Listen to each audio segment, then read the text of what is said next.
شيئا أن يقول له كن فيكون فسبحان الذي بيده ملكوت كل شيء وإليه ترجعون صدق الله العظيم. الفاتحة.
إنا لله وإنا إليه راجعون.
Ben Murat, Mehmet Çelebi'den olma, Valide Emine Sultan'dan doğma, Devleti Aliye'nin 6. hükümdarı, Sultanı Güzat, Padişahı Alem Penah, Koca Murat.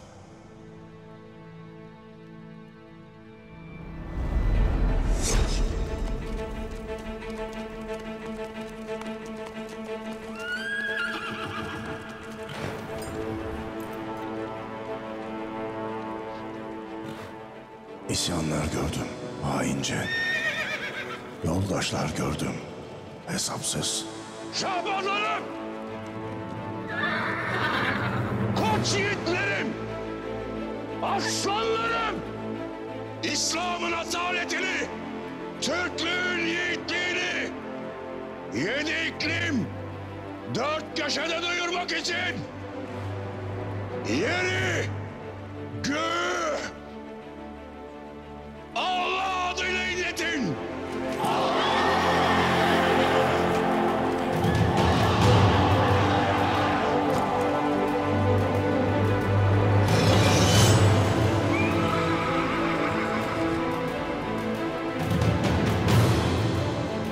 Gazanız mübarek olsun! Savaşlar gördüm. Çok kanlı. Rumeli'ni, Macar ilini, Kosova Ovası'nı dize getiren, ömrü at sırtında, harp meydanında geçen Murat.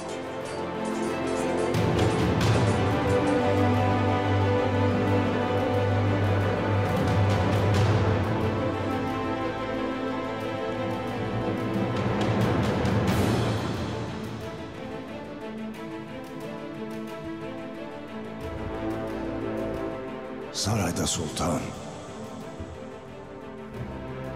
meydanda komutan, Allah'ın emanet ettiği halkının kapı kulu olan Murat.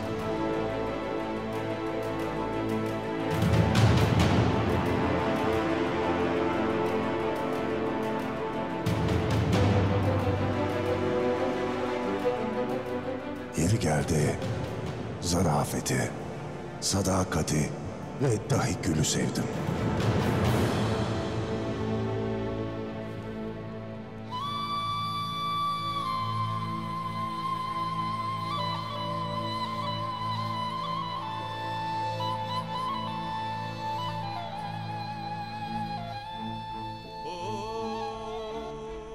Yeri geldi, elimi kanatan dikeni sevdim.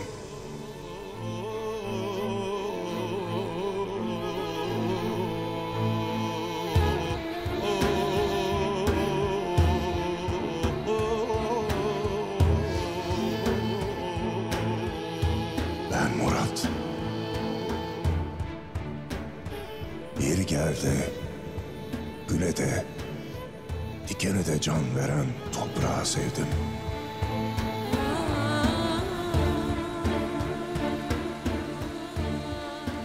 Derdimi kimseye söylemedim. Anlatmadım. Hüznümü bir yağmur damlasına sarıp mezarlara döktüm. Kim demiş ecel ayırır diye. Ben misali ölümde buldum.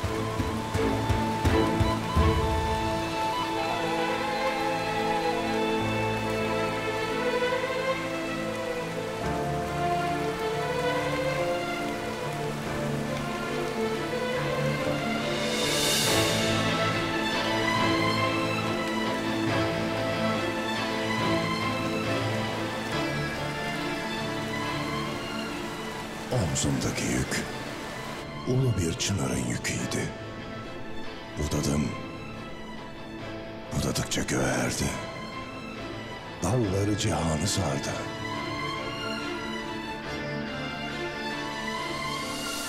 Gölgesinde mazlumları toplamış fetihler sultanı vardı.